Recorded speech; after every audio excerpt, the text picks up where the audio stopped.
दक्षिणा नाम के स्वाध्याय में पहला प्रश्न है कि राजा श्रेणिक ने भगवान से क्या प्रश्न किए थे। आगम में वर्णन आता है कि राजा श्रेणिक ने भगवान से 60,000 प्रश्न किए हैं।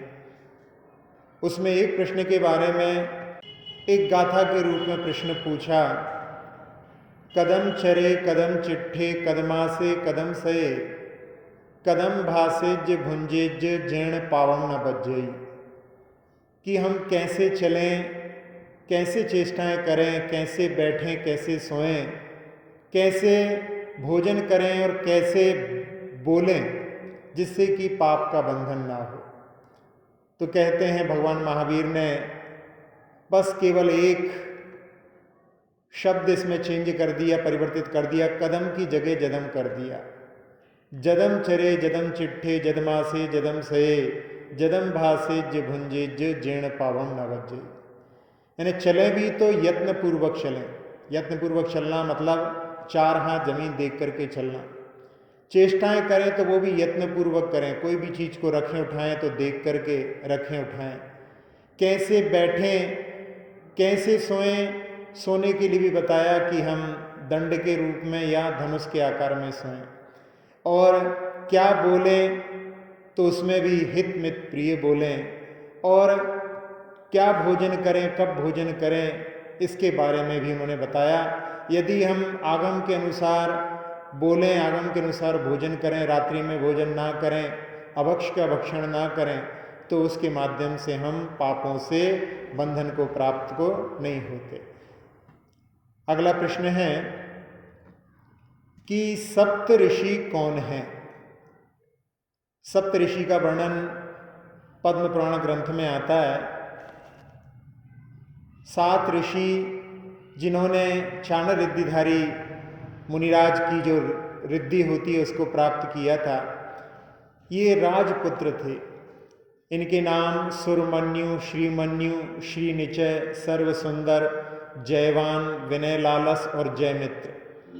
ये एक केवली के गंध कुटी में जब देवों का आगमन हुआ और उसको देख करके इनको वैराग्य उत्पन्न हुआ, ये अपने पिता के साथ में दीक्षित हुए। इनके पिता ने केवल ज्ञान प्राप्त कर लिया और इन 7 जो भाई थे उन मुनिराजों ने अपनी साधना के माध्यम से चाण रिद्धि प्राप्त कर ली। जब ये 7 ऋषिराज मथुरा में आना हुआ, इनका पदार्पण हुआ, तो वहाँ पर जो महामारी फैली हुई थी वो इनके प्रताप से दूर हो गई। और उसमें महामारी क्यों फैली थी उसके बारे में जब श्री राम सबके लिए राज्य बांट रहे थे तो उस समय उन्होंने शत्रुघ्न से पूछा कि तुम्हें क्या चाहिए। तो उस समय में शत्रुघ्न कहते हैं कि हमें मथुरा चाहिए। तो उस समय में श्री राम कहते हैं कि जहाँ पर रावण का जवाई मधु राजा बैठा हुआ और जिसके पास में चमरेंद्र के द्वारा दिया हुआ त्रिशूल रत्न है, जिसके कारण में हम यहाँ पर चैन से सो नहीं पाते हैं, तुम उसका राज्य ना मांग करके और कुछ मांग लो। लेकिन वो अपनी जिद पर अड़ा रहता है। और उस समय में कारण उसमें पूर्व भव का भी उनका उस जगह से संबंध था। और जब नहीं मानते हैं तो उस समय में श्री राम कहते हैं कि तुम उनसे तभी युद्ध करना जब उनके हाथ में त्रिशूल रत्न ना हो। वो वहाँ पर स्वीकार कर लेता है। और उस समय में जाकर के जब वहाँ पर पहुँचता है तो गुप्तचरों के द्वारा ज्ञात होता है कि वो अपनी रानी के साथ में किसी उपवन में भोग में लिप्त है। और उस समय में जाकर के उनके जो कोषागार रहता है, जहाँ पर जो अस्त्र शस्त्र रहते हैं, उनको वो अपने कब्जे में कर लेते हैं। वो त्रिशूल रत्न भी जब इनके कब्जे में आता है, फिर वहाँ पर उनके साथ में युद्ध होता है और वो वहाँ पर पराजित हो जाता है। वो हाथी के ऊपर ही केशलोंच करके वो अंत समय में अपने लिए वहाँ पर सब कुछ त्याग करके, 5 पापों का त्याग करके और संलिखना के माध्यम से स्वर्ग चले जाते हैं। और जो उनके पास में त्रिशूल रत्न रहता है वो देवों के द्वारा सुरक्षित था, चमरेंद्र ने दिया था, तो वो वापस उनके पास में पहुँच जाता है। और उस समय में चमरेंद्र को जब ज्ञात होता है कि मेरे मित्र का देहांत हो गया है, और वो वहाँ पर आता है, मथुरा में देखता है कि यहाँ पर शत्रुघ्न ने राज्य को प्राप्त कर लिया है, सारे राज्य में उत्सव चल रहे हैं। तब उस समय उसको लगता है कि इसके राज्य का जो राजा था पुराना वो मरण को प्राप्त हो गया, लेकिन फिर भी यहाँ पर किसी को संवेदना नहीं है। और उस समय में वो वहाँ पर अपने भी कुछ पूर्व के दिनों को याद करके, जब वो भैंस था उसके ऊपर वहाँ पर उत्सर्ग हुए थे, उनको याद करके वो वहाँ पर महामारियाँ फैला देता है। तो उस समय में बहुत सारे लोग वहाँ पर मरने लगते हैं। और उस समय में ये 7 मुनिराज जब वहाँ पर पहुँचते हैं तो इन सप्त ऋषियों के प्रभाव से वहाँ पर महामारी पलायन कर जाती है। ऐसा कथानक पद्म पुराण में किया गया है। अगला प्रश्न है कि आचार्य श्री का हाइकू पक्षी कभी भी, इसमें 5 अक्षर हैं, 17 अक्षर की ये कविता होती है। पक्षी कभी भी दूसरों के नीड़ों में, ये 7 अक्षर हो गए, और घुसते नहीं। पक्षियों की ये बड़ी अच्छी जो है एक नीति होती है कि वो अपने ही घोंसले में प्रवेश करते हैं, कभी किसी दूसरे के घोंसले में प्रवेश नहीं करते, उसको नीड़ बोलते हैं। तो इसका अर्थ ये है कि व्यक्ति दूसरों के मामले में अपनी टांग अड़ाता है, दूसरों के मामले में वो जानना चाहता है कि वहाँ पर क्या चल रहा है, उनके घर में क्या चल रहा है। इसको अतिसंधान प्रीता भी कहते हैं। आचार्य अकलंग देव ने राजवार्तिक में इस शब्द का प्रयोग किया है, अतिसंधान प्रीता, जिसमें कि दूसरों के रहस्यों को जानने की ज़्यादा लालसा होती है। छोटा सा बच्चा आया और उससे पूछा, क्यों भाई आज तुम्हारे घर में बहुत आवाज़ आ रही थी, क्या चल रहा था? पहले तो वो रेडियो के रूप में था, केवल आवाज़ें आ रही थी, फिर बाद में टेलीविज़न भी बन गया, वहाँ पर तुम्हारी बालकनी में भी कुछ लड़ाइयाँ दिखाई दे रही थी। ऐसे उनके घर की बातों को पूछना, किसी के भी जो आंतरिक मामले रहते हैं उनमें वहाँ पर बड़ा रुचि रखना, ये अतिसंधान प्रीता कहलाती है। तो ये जो है अधोगति का, निम्न गति का कारण होता है, इससे हमें बचना चाहिए। इसलिए आचार्य ने इस जो हाइकू में लिखा है कि पक्षी कभी भी दूसरों की नीड़ों में घुसते नहीं। एक बार न्यूटन, एक समय में ऐसा भी था कि उनके लिए दरिद्रता का शिकार होना पड़ा और उनकी जो वस्त्र पहने हुए थे उसमें छेद थे। तो किसी ने उनको देख करके कमेंट्स कर दिया कि इन छेदों से आपकी दरिद्रता बाहर झलक रही है।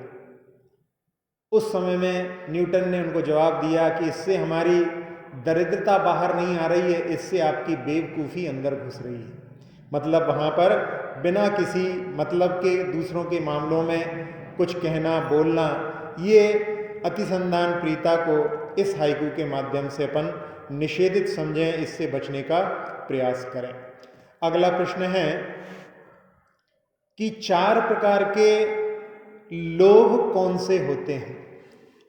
अकलंग देव के राजवार्तिक में 4 प्रकार के लोभों का वर्णन है, जिसमें जीवन का लोभ, जीवन का लोभ, सब लोग जीना चाहते हैं। फिर आरोग्य का लोभ, स्वस्थ रहें, ये भी सबकी भावना होती है।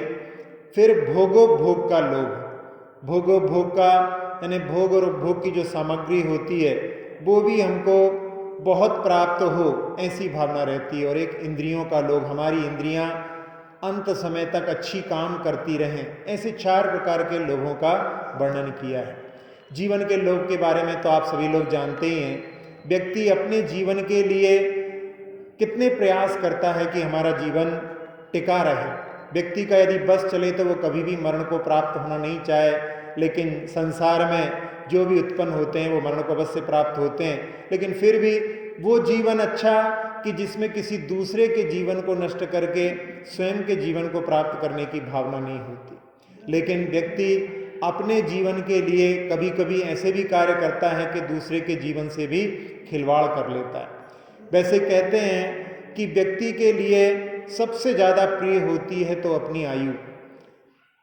एक बार एक उदाहरण जो कि कहते हैं कि आचार्य शांति सागर जी महाराज ने देखा था। उन्होंने देखा कि एक पानी की हौज थी, उसमें एक बंदरिया अपने बच्चे के साथ में वहाँ पर थी और वहाँ से पानी आ रहा था। उसने जब तक अपने बच्चे को बचाने की कोशिश की। जब उसको लगा कि अब इससे बच नहीं पाऊंगी, तब उस समय में उसने अपने ही बच्चे को नीचे डाल करके उस पर चढ़ करके और वो उसके पार हो गई। तो यहाँ पर जब अपने जीवन पर आती है तो अपनी संतान को भी वहाँ पर वो मार करके या उसके ऊपर ही चढ़ करके वो पार हो गई। एक जगह पर दो मित्र थे, बड़े गरीब थे, और उन्होंने सोचा कि किसी तरह से पैसा कमाया जाए, लेकिन कहीं पर भी उनको कुछ साधन नज़र नहीं आ रहा था। फिर उनको एक जगह पर झील पर एक बोर्ड दिखाई दिया। उस बोर्ड को देख करके उन्होंने सोचा कि चलो ऐसा करते हैं, वहाँ पर लिखा था कि यदि कोई किसी की जान बचाएगा तो उसको 200 रुपये मिलेंगे। तो उसने एक ने कहा कि हम झील में जाते हैं, तुम हमें बचाना, इस प्रकार से अपने को 200 मिलेंगे, अपन 100 रुपये कर लेंगे।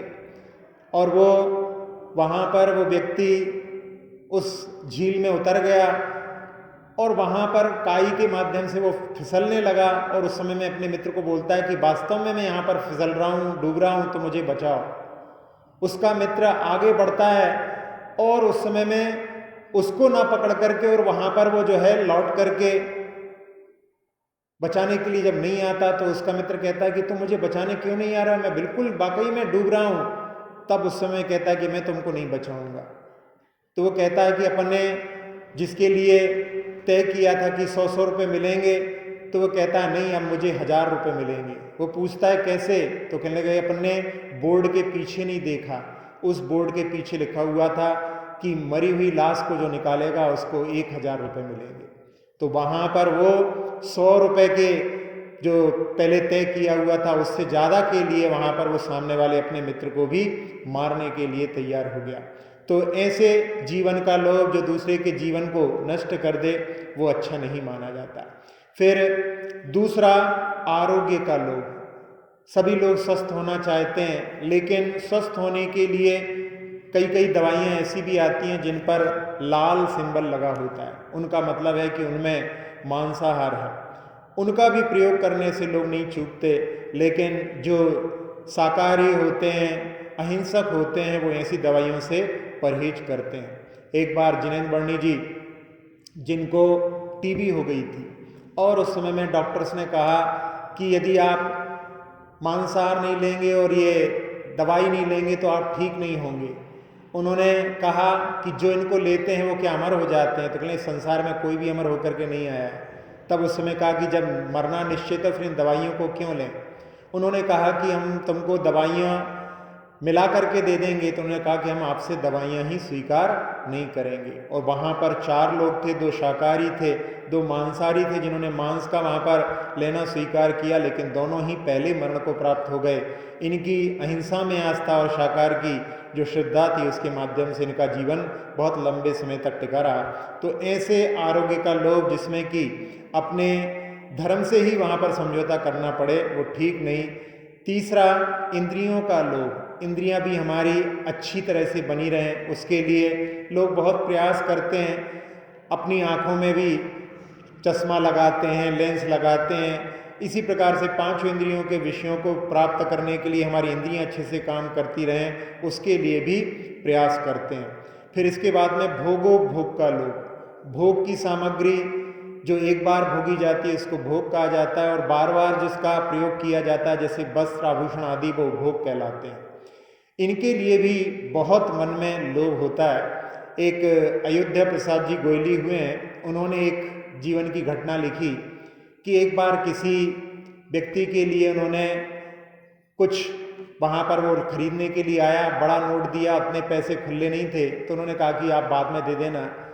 और बाद में जब उससे लेने के लिए पहुँचे तो उस समय में उसकी सर्विस छूट चुकी थी, और उसने कहा कि अभी बड़ी परेशानी है, तो यदि आप चाहो तो आप मेरी पत्नी के गहने ले जाओ।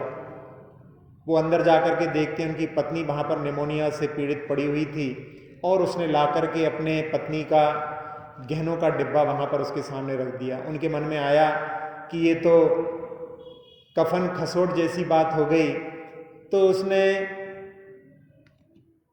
लेना स्वीकार नहीं किया, और बाद में कि फिर मैं बाद में जब आ जाएं आप तब दे देना। तो उसने कहा कि आप इतने दिन के बाद में आना, मैं आपको चुकता कर दूंगा।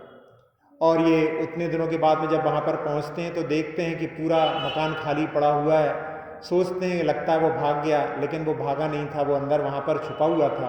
उसने कहा, वैसे तो हम सब लोग कल ही जाने वाले थे, बाकी सब तो चले गए हैं, मैं ही केवल आपकी बात को ध्यान में रख करके कि आपने मेरी पत्नी के गहनों को छुआ नहीं, लेकिन आप बड़े दूरदृष्टि वाले हैं। यदि आप मेरी पत्नी के गहनों को उस दिन छू भी लेते तो मालूम नहीं आप कहाँ होते। मतलब उसने उस समय में ऐसा मन में विचार कर लिया था कि यदि ये मेरे पत्नी के गहनों को छुएगा तो मैं इसकी जान ले लूँगा। तो ऐसा भी लोभ भोगोपभोग की सामग्री का हो सकता है। ऐसे 4 प्रकार के लोभों को वहाँ पर वर्णन किया है। उसमें इन लोभों के स्वरूप को समझ करके अपने जीवन में इनसे बचने का प्रयास करना चाहिए। अगला प्रश्न है कि पंचाश्चर्य किसे कहते हैं। जब तीर्थंकर आदि जो महान रिद्धिधारी मुनिराज होते हैं, उनके आहार यदि संपन्न होते हैं तो वहाँ पर देवों के द्वारा जो आश्चर्य किए जाते हैं वो 5 होते हैं, इसलिए इनको पंचाश्चर्य कहा जाता है। उन 5 आश्चर्यों में वहाँ पर पुष्पों की वृष्टि होती है, फिर रत्नों की भी वृष्टि होती है और सुगंधित वायु चलती है, देव दुंदुभी का नाद होता है, ढोल बजाए जाते हैं देवों के द्वारा, और साथ ही साथ में वहाँ पर धन्य पात्र धन्य दाता, इस प्रकार का भी वहाँ पर शब्द गूंजता है जो पूरे आकाश को व्याप्त कर लेता है। ऐसे पंचाश्चर्य जो होते हैं, 5 आश्चर्य, उनको पंचाश्चर्य कहा जाता है। अगला प्रश्न है कि पांडुक शिला पूज्य क्यों है। पांडुक शिला मेरु के ऊपर होती है, जहाँ पर भगवान के जन्माभिषेक होते हैं, और वहाँ पर भगवान का जन्माभिषेक होता है तो आधे के कारण में आधार भी पूज्य हो जाता है। जैसे कहा जाता है कि जिनेंद्र भगवान के कारण में जिनालय भी नवदेवता में पूज्य माना जाता है। इसी प्रकार से तीर्थंकर को जन्म देने वाले माता पिता भी आधार होने के कारण में पूज्य हो जाते हैं। इंद्र कहता है, जब आदिनाथ भगवान का जन्म हुआ, जन्माभिषेक करके आकर के उनको सौंपता है, तो उस समय में वहाँ पर उनकी प्रशंसा में वहाँ पर कहता है कि भो नाभिराज सत्यंतम उद्यार्दिर महोदया देवी प्राच्यव यज्योति युष्मत परमुद्भवो। इसमें कह रहे हैं कि हे नाभिराज भगवान, आप तो उदयाचल के समान हैं, और देवी जो है यानी मरुदेवी माता जो हैं वो पूर्व दिशा के समान है, और उस पर जो सूर्य का उदय हुआ है वो वहाँ पर तीर्थंकर का जन्म है। इस प्रकार से वहाँ पर माता पिता की भी वो कहते हैं कि आप हम सब लोगों के पूज्य हैं। अगला प्रश्न है, नाम रखने के लिए आगम में क्या प्रक्रिया बतलाई है।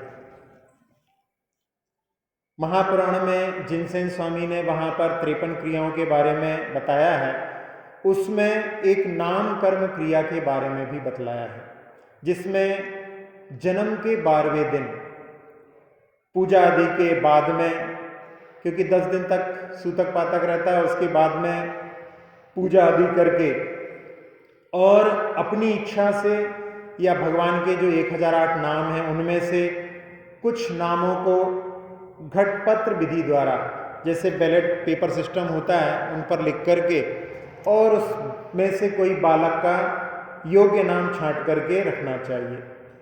तो ऐसे भगवान के नामों के ऊपर या जो कोई प्रिय है, इस प्रकार से 12वें दिन वहाँ पर नाम रखने के लिए बतलाया गया है। तत्वार सूत्र में 3 अध्याय में एक सूत्र आता है, उसमें कहते हैं जम्बू द्वीप लवणो दाद्य शुभ नामानो द्वीप समुद्रा। शुभ नाम वाले द्वीप और समुद्र, जम्बू द्वीप लवण आदि। तो इसमें शुभ नाम शब्द है, इसके माध्यम से इनमें से भी यानी अपने आगम में जो नाम आते हैं उन नामों से भी अपन अपने बच्चों के नाम रख सकते हैं।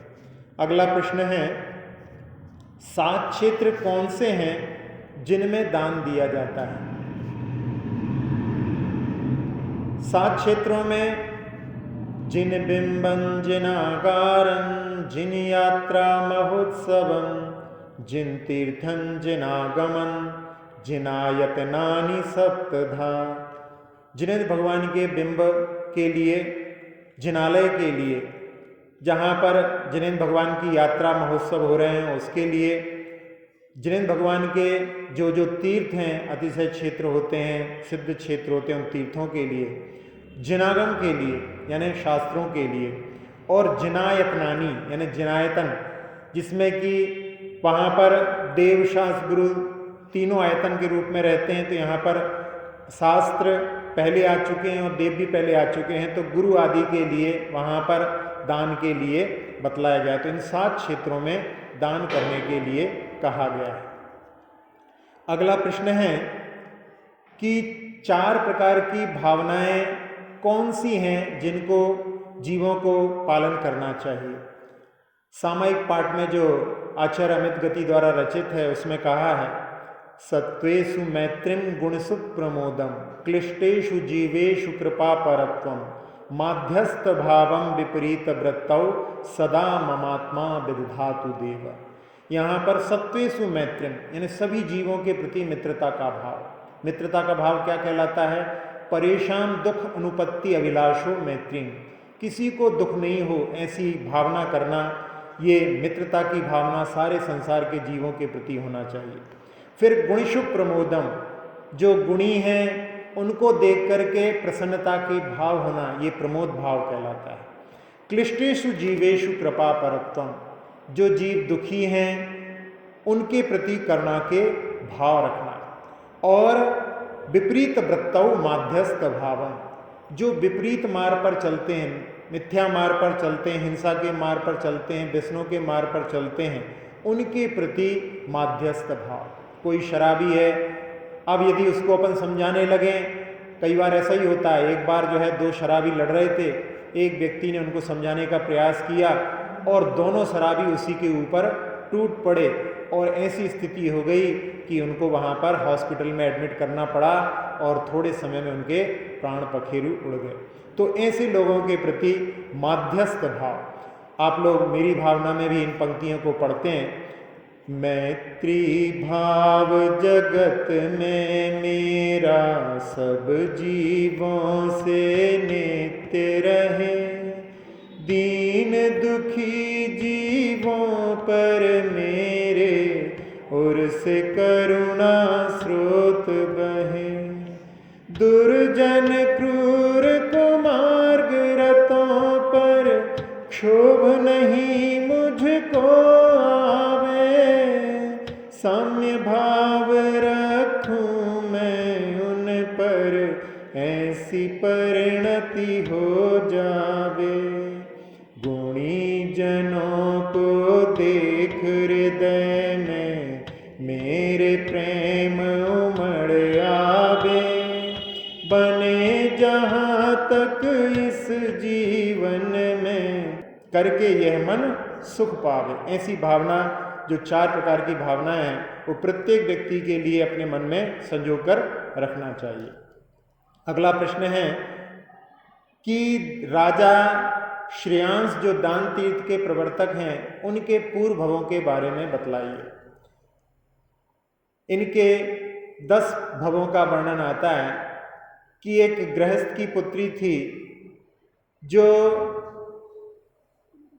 अच्छे भावों के साथ में मरण करके एक वणिक की पुत्री निर्नामिका नाम की हुई, और वहाँ पर इसने व्रतों के माध्यम से श्रीप्रभ विवान में देवी का रूप धारण किया। ये देवी का नाम स्वयं प्रभा था और उस समय में आदिनाथ भगवान का जो जीव था वो वहाँ पर ललितांग देव था। फिर इसके बाद में वहाँ से च्युत होने के बाद में ये स्वयं प्रभा देवी श्रीमती नाम की राजपुत्री हुई, जो चक्रवर्ती की पुत्री थी। फिर उस भव में दान दे करके और भोग भूमि में आर्या बनी। वहाँ पर स्वयं बुद्ध नाम के जो मंत्री थे, स्वर्ग जाने के बाद में, आने के बाद में प्रीतिंकर नाम के मुनिराज बने। उन्होंने आकर के आदिनाथ भगवान के जीव को और इनको सम्यक दर्शन प्राप्त कराया और उसके माध्यम से ये स्वर्ग में स्वयं प्रभ देव बनी। और फिर देव जो है वहाँ से च्युत होने के बाद में केशव नाम का राजपुत्र बनता है, यानी आदिनाथ भगवान का जीव उनका पिता रहता है सुविधि नाम के, और ये उनके पुत्र के रूप में। तो पहले पत्नी के रूप में थे, वही जीव इस भव में पुत्र के रूप में आ जाता है। संसार का ये बड़ी विचित्रता है, ये संसार एक रंगमंच के समान है। यहाँ पर जीव अनेक रूप धर करके बार बार इसी संसार में परिभ्रमण करता रहता है। कहते भी हैं कि सब जीवों के सब जीवों से सब संबंध हुए हैं, असंख्यात प्रदेश लोक के अगणित बार छुए हैं। ऐसे संसार में परिभ्रमण चलता रहता है। तो वो केशव नाम का जो राजपुत्र है, फिर वो वहाँ पर तपस्या करके अच्युत नाम का प्रतीन्द्र बनता है। आदिनाथ भगवान का जीव वहाँ पर इंद्र रहता है, और वहाँ से आने के बाद में वो चक्रवर्ती बनते हैं वज्रनाभि, और ये उनका रत्न एक धनदेव नाम का बनता है। फिर वहाँ से तपस्या करके ये अहमिंद्र बनते हैं, और वहाँ से आने के बाद में श्रेयांश हस्तिनापुर के राजपुत्र बनते हैं। और उस भव में इन्होंने वहाँ पर दान दे करके फिर बाद में दान तीर्थ का प्रवर्तन किया। बाद में इन्होंने दीक्षा लेकर के गणधर पद को भी प्राप्त किया, और अंत में मुक्ति को भी प्राप्त किया। अगला प्रश्न है कि आजकल की पीढ़ी जर्दे के गुटके में जकड़ी हुई है, कैसे उनको बचाया जाए? ये बात आपने बहुत ही मार्मिक पूछी है, क्योंकि आजकल व्यक्ति से जब मिलते हैं तो उस समय में समझ में नहीं आता, लेकिन जब वो अपना मुख खोलता है तो उस समय में समझ में आ जाता है कि ये भी इस जो जर्दा गुटका है उसके लत में लगा हुआ है।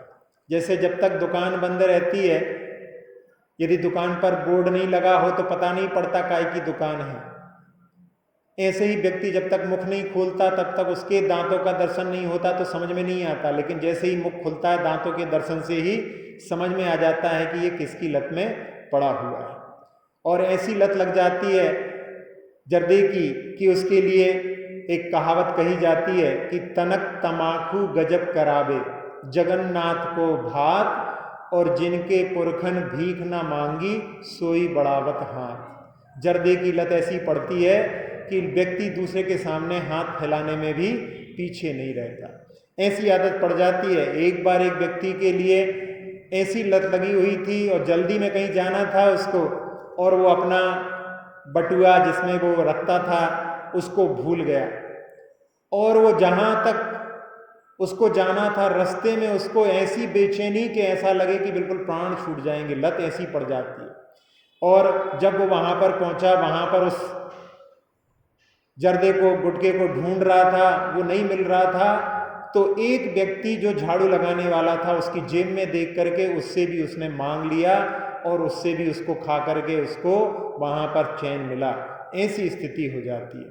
तो इस तंबाकू के लिए कई लोग ऐसे भी रहते हैं कि तंबाकू के मंजन को भी करते हैं, तपकीर आदि। ऐसे गुड़ाखू भी एक आता है जिसमें कि गुड़ के साथ में वो वहाँ पर लोग बैठे बैठे उसको वहाँ पर मंजन के रूप में, नस मंजन के रूप में वहाँ पर करते रहते हैं। और जहाँ पर भी ये जर्दे खाने वाले रहते हैं थूकते रहते हैं। कई जगह अच्छी अच्छी बिल्डिंग्स में वहाँ पर कोने जो रहते हैं वहाँ पर लाल पीले होते हैं, उनको देख करके लोग गालियाँ बकते हैं कि ये लोग कहीं भी किसी जगह को नहीं छोड़ते।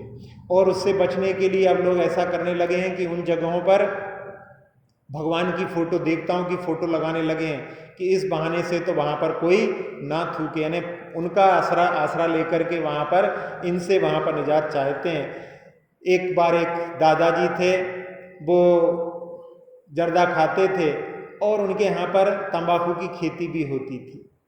तो उनका एक नाती था और वो वहाँ पर एक गधा जो है उस खेत में घुसने की कोशिश करता है, तो वो नाती इसको भगाता है। तो उसके दादाजी बैठे बैठे कहते हैं, अरे मत भगा, गधा जो है तंबाकू नहीं खाता। तो उसको समझ में आया कि हमारे दादाजी खाते हैं। तो उसने कहा, अच्छा गधे के पास में भी इतनी अकल तो होती है कि तंबाकू खाने योग्य नहीं है। मतलब जो तंबाकू खाते हैं उनके पास में गधे जितनी भी अकल नहीं होती है। सुन करके वहाँ पर दादाजी वहाँ पर एकदम चौंक गए कि ये हमारा नाती तो हमसे भी बढ़कर के है। तो ऐसी स्थिति होती है, इसलिए हमें इन लतों से बचना चाहिए जिसके माध्यम से हमारे जो है दांत भी खराब होते हैं और साथ साथ में उस लत के माध्यम से हमारी जो पूर्वजों की संस्कृति है वो भी वहाँ पर धूमिल होती है। अगला प्रश्न है, जिस चीज को खाते ही नहीं है उसका त्याग क्यों करना चाहिए? वैसे बहुत सारी चीजें ऐसी हैं जिनका अपन भक्षण नहीं करते, लेकिन उनका भी हमें त्याग कर देना चाहिए, क्योंकि उनके माध्यम से भी कभी कभी ऐसी परिस्थिति भी बन सकती है कि उनका भी भक्षण करने के लिए कोई तैयार हो सकता है। यदि अपन उनका त्याग होगा तो उसके माध्यम से अपन उनसे बच सकते हैं। आप लोगों ने आगम की वो घटना तो सुनी होगी कि जिस समय में एक भील मुनिराज के दर्शन करता है और कहता है कि महाराज हमारे लिए कोई मुक्ति का मार्ग बताओ, तो महाराज कहते हैं कि अहिंसा ही मुक्ति का मार्ग है, तुम हिंसा करना छोड़ दो। तो उस समय में वो कहता है कि महाराज हम लोग भील हैं और हिंसा के माध्यम से ही हमारा जीवन चलता है। महाराज सोचते हैं कि ये निकट भव्य जीव है अपने दिव्य ज्ञान के माध्यम से, और उस समय में उसको किसी के माध्यम से कुछ सीख मिलेगी, तो उस समय में उससे कहते हैं कि तुम कौवे का मांस मत खाना। वो कहता है कि मैं कौवे का मांस तो खाता ही नहीं हूँ। तो उस समय महाराज कहते हैं कि हाँ ठीक है, नहीं खाते हो, लेकिन मैं जीवन में कभी भी इसको नहीं खाऊंगा, ऐसा संकल्प कर लो। वो कहता है कि महाराज आपने जो कहा मैं उसका अक्षर सा पालन करूंगा, भले ही जीवन चला जाए, प्राण चला जाए, लेकिन मैं उसका भक्षण नहीं करूंगा। लेकिन उसने जो प्रतिज्ञा ली उसकी परीक्षा होती है और थोड़े ही समय में उसके लिए ऐसा रोग हो जाता है जिसके माध्यम से वैद्य जब उसका इलाज करने के लिए कहते हैं तो कहते हैं कि तुम्हें कौवे का मांस ही इसके औषधि के रूप में भक्षण करना है। और वो वहाँ पर मना कर देता है कि भले मेरे प्राण चले जाएं लेकिन मैं इसका भक्षण नहीं करूँगा। उसकी पत्नी उसको समझाती है कि जान है तो जहान है। वो कह देता है कि नहीं, मैंने महाराज से यही तो एक नियम लिया है, मेरी यही अमूल्य निधि है, मैं इसको नहीं छोड़ूंगा।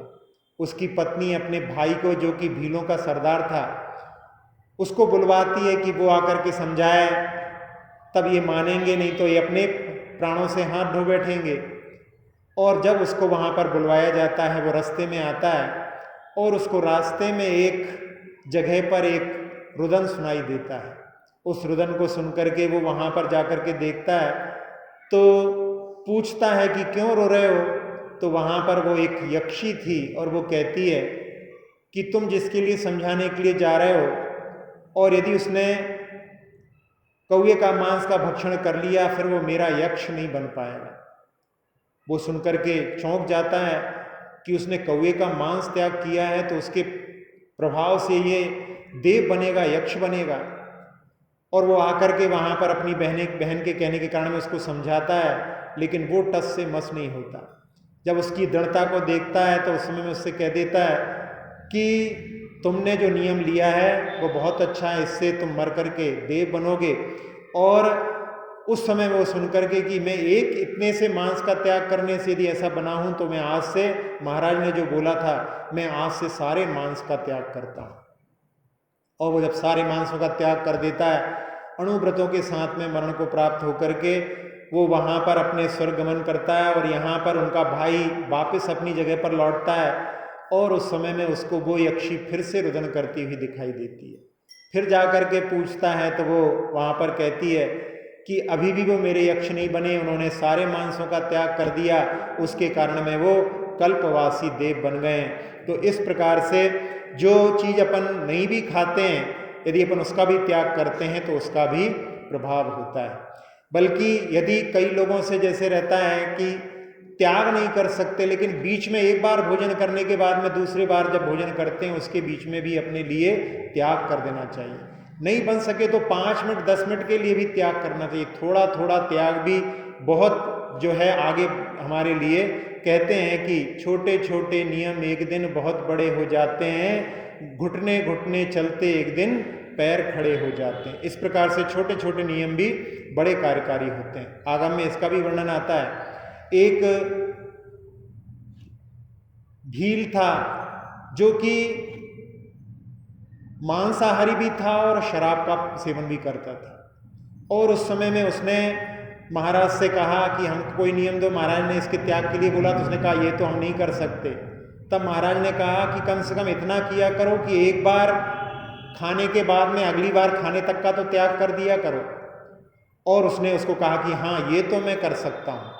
उसने ये नियम ले लिया और ऐसा हुआ कि जहाँ पर वो खाता था और उसके बाद में मदिरा का सेवन करता था, खाने के बाद में उसने महाराज जी के नियम को ध्यान रख करके, महाराज ने ये नियम दिया, उसने त्याग कर दिया और मदिरा पीने के लिए जा रहा था। इसी बीच में एक चील वहाँ से निकलती है और उसके मुख में सर्प का कुछ टुकड़ा था और वो जाकर के मदिरा के पात्र में गिर जाता है और वो व्यक्ति ने मांस का त्याग कर दिया, मदिरा पीने जाता है और उस सर्प के विष से युक्त मदिरा का पान करके वो मरण को प्राप्त हो जाता है। इतने छोटे से त्याग के माध्यम से भी उसको वहाँ पर जो है दिव्य गति प्राप्त हो जाती है। तो ऐसे छोटे नियम भी बड़े कार्यकारी होते हैं, इसलिए अपने लिए थोड़ा थोड़ा भी त्याग करते रहना चाहिए। वैसे जैसे रात्रि भोजन का त्याग जो होता है, रात्रि भोजन का त्याग करने वाले 15 घंटे, 10 घंटे, 12 घंटे के लिए त्याग कर लेते हो। त्याग में आनंद आना चाहिए। लोग त्याग को त्याग ना समझ करके, आनंद ना समझ करके वहाँ पर बंधन समझते हैं। मुनिराज जैसे 23 घंटे में, 24 घंटे में एक बार भोजन करते हैं, तो उस समय में 23 घंटे के लिए, अगले 23 घंटे के लिए जब त्याग कर देते हैं तो उसकी चिंता से जो मुक्ति मिलती है, उसके आनंद को वो जो उठाते हैं, इतना आनंद श्रावक तो नहीं उठा सकता, लेकिन 10 घंटे, 15 घंटे या बन सके तो थोड़ा, जितना भी बन सके उतना तो अपने को त्याग अवश्य करना चाहिए। अगला प्रश्न है, पंडित भागचंद जी का परिचय दीजिए। पंडित भागचंद जी ये अपने नाम के सामने उपनाम में भागेंदु लगाते थे। तो भागचंद जी भागेंदु ये महावीराष्टक के रचयिता हैं और ये 19वीं शताब्दी के अंत में 20वीं शताब्दी के पूर्व के विद्वान हैं। ये संस्कृत, प्राकृत और हिंदी भाषा के मर्मज्ञ विद्वान थे। ईसागढ़ के निवासी थे और जाति इनकी ओसवाल थी, लेकिन दिगंबर धर्म के अनुयायी थे। ये बड़े आत्म साधक थे। प्रतिदिन सामायिक करना, साहित्य की सेवा करना और सरस्वती आराधन को ही अपने जीवन का प्रमुख अंग मानते थे। इनकी बहुत सारी रचनाएं हैं, जिसमें अमित गति श्रावकाचार्य की इन्होंने वचनिका लिखी है, उपदेश सिद्धांत रतनमाला की वचनिका लिखी है, प्रमाण परीक्षा की भी वचनिका, नेमिनाथ पुराण, ज्ञान सूर्योदय नाटक, इनके पद संग्रह, इनकी बहुत सारी रचनाएं भी हैं, भजन भी हैं, जिनवाणी स्तुति भी हैं, जिसमें सांची तो गंगा या बीतराग वाणी, ऐसी इनकी बहुत सारी जिनवाणी स्तुतियाँ भी हैं। अंत समय में ये आर्थिक कठिनाइयों से गुजरे थे और धन कमाने के लिए जयपुर गए थे। वहाँ के जिनालय में प्रवचन सभा में इन्होंने जब ये स्तुति सुनाई तो लोग इस स्तुति को पहले ही सुन चुके थे। बहुत दिनों से वहाँ पर रह रहे थे, लेकिन लोग इनको परिचित नहीं थे। जब लोगों ने सुना कि ये भागचंद जी भागेंदु पंडित हैं और उस समय में वहाँ के जो लोग थे, उन लोगों ने उनकी परिस्थिति को देखकर इनकी मदद की। वैसे तो उन्होंने मदद स्वीकार करना पसंद नहीं था, लेकिन फिर भी वहाँ पर स्वीकार की और अंत में सबका चुकता करके ये अपने जगह पर लौट करके आ गए थे। इनकी जो रचना महावीराष्टक है, इसमें भक्त्या भागेंदु ना कृतम। एक बार ऐसा हुआ कि भक्त्या भागेंदु ना कृतम सुनकर के भागचंद जी भागेंदु की ये रचना है। हम अभी भी कोई विद्वान है जिनका नाम भागचंद जी भागेंदु है, तो हम सोचे उन्हीं की रचना होगी। किसी ने बोला कि ये भागचंद जी भागेंदु हैं, तो हमने उनसे कह दिया कि आपकी महावीराष्टक रचना बहुत अच्छी है। तब उन्होंने बताया कि नहीं, ये 1800 के अंत में और 1900 के शुरू में ये विद्वान हुए हैं। उन पंडित भागचंद जी की ये रचना है। श्रोता के कौन कौन से गुण होना चाहिए? जहाँ धर्म का श्रवण करते हैं वो श्रोता कहलाते हैं, तो उनके लिए शुश्रूषा यानी सुनने की इच्छा होना चाहिए। फिर सुनने की इच्छा तो है, लेकिन साथ साथ में सुनना भी चाहिए। कई लोग कहते हैं भाई बहुत इच्छा होती है लेकिन प्रयास नहीं करते, तो कहाँ से सुनेंगे? तो सुनने की इच्छा भी होनी चाहिए और साथ साथ में श्रवण भी करना चाहिए। और जब श्रवण करते हैं तो उसको ग्रहण भी करना चाहिए, यानी ऐसे बैठना चाहिए बिल्कुल जो कुछ वहाँ से आएगा हम उसको सब कुछ ग्रहण करेंगे। फिर उसके बाद में उसको धारण भी करना चाहिए, यानी उसको स्मरण में रखना चाहिए। वहाँ पर जब धारण कर लेंगे तभी उसको स्मरण में रख पाएंगे, यानी उसके बारे में अपने को चिंतन भी करना चाहिए। और इसके बाद में उसमें तर्क शक्ति भी होना चाहिए। और अपोह यानी उसमें, क्योंकि जब कथानक आदि करते हैं तो उसमें बहुत सारी बातें ऐसी रहती हैं जो वहाँ पर प्रासंगिक वहाँ पर वर्णन किया जाता है, लेकिन जो कुछ उसमें हेय हो उसको छोड़ करके जो उपादेय है उसको ग्रहण करना चाहिए। और निर्णीति यानी युक्ति के द्वारा वहाँ पर निर्णय करके हमारे लिए क्या हितकारी है, इस प्रकार से श्रोता के इतने सारे गुणों से युक्त जो श्रोता होता है वो प्रशंसनीय माना जाता है। वैसे श्रोता के बारे में 3 भेद आप लोगों ने सुने होंगे कि एक प्रतिमा के बारे में बताया कि इसकी जो कीमत है बहुत ज़्यादा है। एक प्रतिमा बिल्कुल वैसी दिखाई दे रही थी, उसके लिए कहा कि इसकी कीमत मध्यम है, और एक और प्रतिमा को बिल्कुल वैसी दिखाई दे रही थी लेकिन उसको कह दिया कि इसकी सबसे कम कीमत है। तो व्यक्ति समझ नहीं पाया कि तीनों एक सी दिख रही हैं, इसमें ऐसी अंतर क्यों है। तो उस व्यक्ति ने एक धागे को लेकर के और एक कान में उस धागे को डाला। जब एक कान में डाला और दूसरे कान से निकल गया तो उसकी सबसे कम कीमत।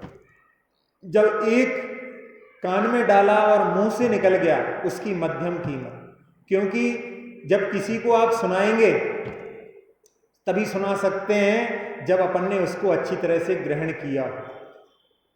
नहीं तो अक्सर ऐसा होता है, लोग कहते हैं कि अरे बहुत अच्छे प्रवचन हुए, बहुत अच्छे प्रवचन हुए, पूछते हैं क्या बोला, कहने वो तो महाराज जी जाने। तो ऐसी स्थिति कब बनती है, जब हमने उसको ग्रहण ही नहीं किया। जो किसी को बता सकता है वो जब भी बता सकता है जब उसने अच्छी तरह से सुना होगा, ग्रहण किया होगा। और उसमें सबसे अच्छी कीमत उस मूर्ति की बताई जिसमें कि कान में डाला वो हृदय में उतर गया।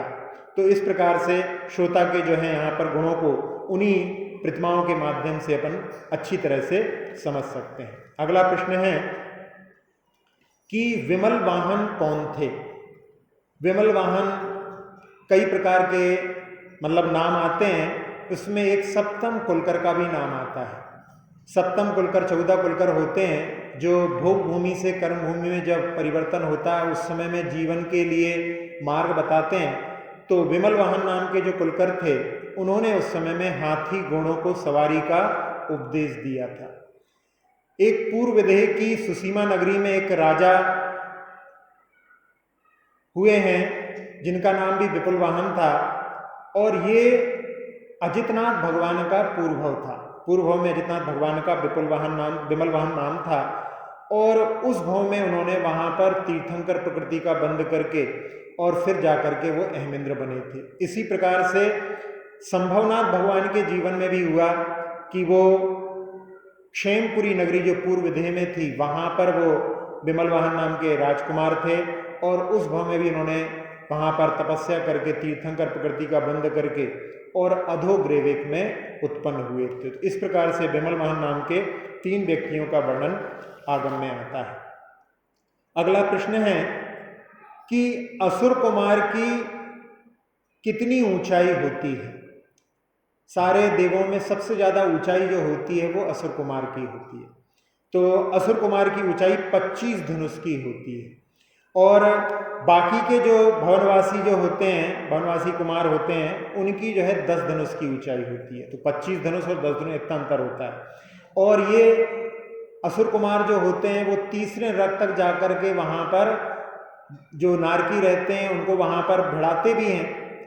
तो इनमें वहां पर अपनी नारकियों में देखें वहां पर कितनी ऊंचाई होती है। तो प्रथम नरक में वहां पर 3 हाथ से लेकर के 7 धनुष 3 हाथ 6 अंगुल तक की ऊंचाई होती है, यानी वो असुर कुमार की ऊंचाई इनसे ज्यादा है। फिर दूसरे नरक में देखें तो वहां पर 8 धनुष 2 हाथ से लेकर के और 15 धनुष तक वहां पर उनकी रहती है। और तीसरे नरक में 17 धनुष से लेकर के 31 धनुष तक, यानी 31 धनुष तक के ऊंचे वहां पर नारकी रहते हैं। और वहां पर ये असुर कुमार वैसे तो अपनी विक्रिया के माध्यम से और भी बड़ा रूप बना सकते हैं, लेकिन वहां पर ये 25 धनुष के जो असुर कुमार जाति के देव भी होते हैं बहुत सारे, ये भी वहां पर जाकर के अम्बावरी शादी वहां पर जाकर के उन नारकियों को वहां पर उनके ऊपर उपसर्ग भी करते हैं और उनको आपस में भिड़ाने का भी कार्य करते हैं। अगला प्रश्न है कि राजा श्रेणिक किस दिशा में सिर करके सोते थे। राजा श्रेणिक जो थे वो भगवान के चरण कमल से पवित्र दिशा की ओर अपना सिर करके सोते थे और वहाँ पर भगवान का मुख पूर्व में रहता है या उत्तर में रहता है, तो उसके माध्यम से नहीं, ये यहाँ पे अपनी राजनगरी में जहाँ पर भगवान का समोशरण है उस ओर अपना सिर करके शयन करते थे।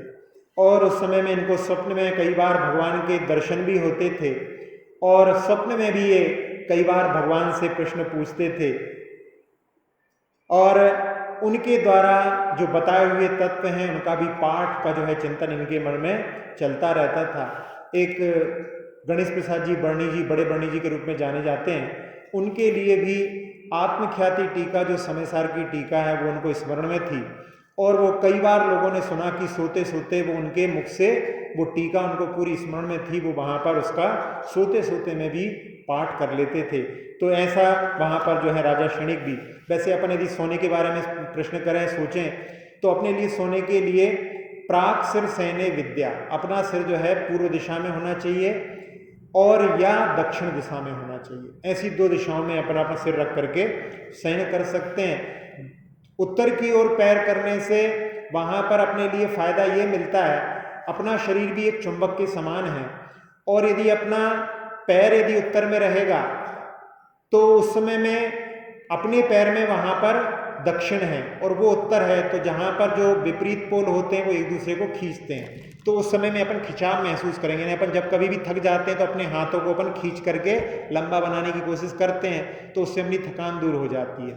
यदि अपन विपरीत दिशा में सोएंगे तो उस समय में वो जो लाइट पोल हैं वो रिपेल्स ईच अदर्स होता है ना, वहाँ पर वो दबाव महसूस करेंगे, इसलिए उसमें अच्छी तरह से निद्रा नहीं आएगी।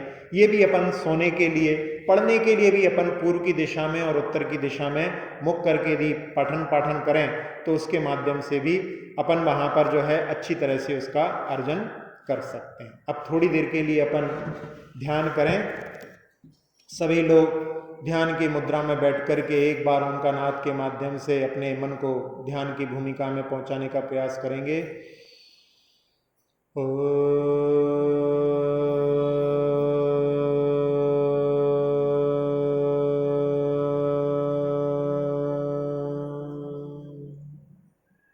प्रणव मंत्र के माध्यम से मन पूरी तरह से शांत हो चुका है।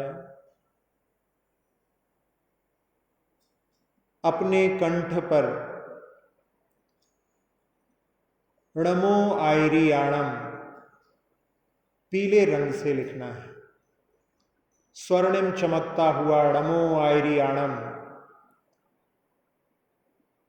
आचार्यों की ऊर्जा को अपन अपनी ओर आह्वान करने के लिए इस मंत्र का 5 बार नाद करेंगे, जिससे कि आचार्यों की ऊर्जा और आशीष अपनी ओर बढ़े, हमको उनका आशीष और ऊर्जा प्राप्त हो। ऐसी भावना से णमो आयरियाणम, णमो आयरियाणम, णमो आयरियाणम, णमो आयरियाणम, णमो आयरियाणम। सूर्य के समान गोला आपकी ओर उनके आशीष को लेकर के सिर के ऊपर आकर के ठहर चुका है। उस नमो आयरियाणम को अपने कंठ पर देखते हुए उस मंत्र के माध्यम से ये ऊर्जा, ये आशीष अपने सिर के ऊपर बरसा रहा है ऊर्जा को। उस ऊर्जा ने मस्तिष्क में प्रवेश करके सारे विकारों को दूर कर दिया है। नेत्र, नासिका, मुख, कर्ण, कंठ, फेफड़े, हृदय, छोटी आंत, बड़ी आंत, किडनी, लीवर आदि सभी अंतरंग अवयव, मेरुदंड, पीठ, कमर, कंधे, हाथ, जंघाएं, घुटने, पिंडलियां, टखने, एड़ियां, तलवे, अंगूठे से सभी उंगलियों को अपने आगोश में लेकर के पूरे शरीर को, पूरे शरीर की त्वचा को, एक एक प्रदेश को निर्विकार, निरामय, निरोगी बना दिया है। आचार्यों की ऊर्जा का जैसा लाभ हमने प्राप्त किया, सारे संसार को प्राप्त हो, ऐसी भावना से उस ऊर्जा को अपने दोनों हाथों से निकल करके पूरे लोक को व्याप्त कर रही है, ऐसी भावना से उसको फैलते हुए देखें।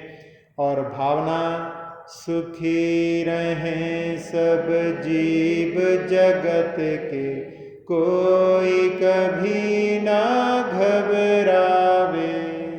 सुखी रहें सब जीव जगत के, कोई कभी ना घबरावे। पूरे लोक में शांति का वातावरण। पुनः अपने कंठ पर नमो आयरियाणम स्वर्णिम अक्षरों में देखते हुए, अक्षर पद मात्रा से दूषित वचन अगर हमहीन रहे, और प्रमाद कषाय के वश में सम्यक अर्थ विलीन किए। जिन वाणी माता मेरी उन सब त्रुटियों को क्षमा करें, दें आशीष शीघ्र हम सबको, केवल लब्धि रमा मिले। प्राप्त हमें हो बोधि समाधि, परिणामों की शुद्धि हो, निज आत्म उपलब्ध हमें हो, शाश्वत सुख की सिद्धि हो। चिंतित वस्तु दात्री माता, चिंतामणि उपमा भाती, करूं वंदना पूर्ण विनय से, चरण रखूं मैं ये पाती। कर जिन वाणी स्तुति, तन की ममता टार, महामंत्र का जाप अब सभी जपें नब बार।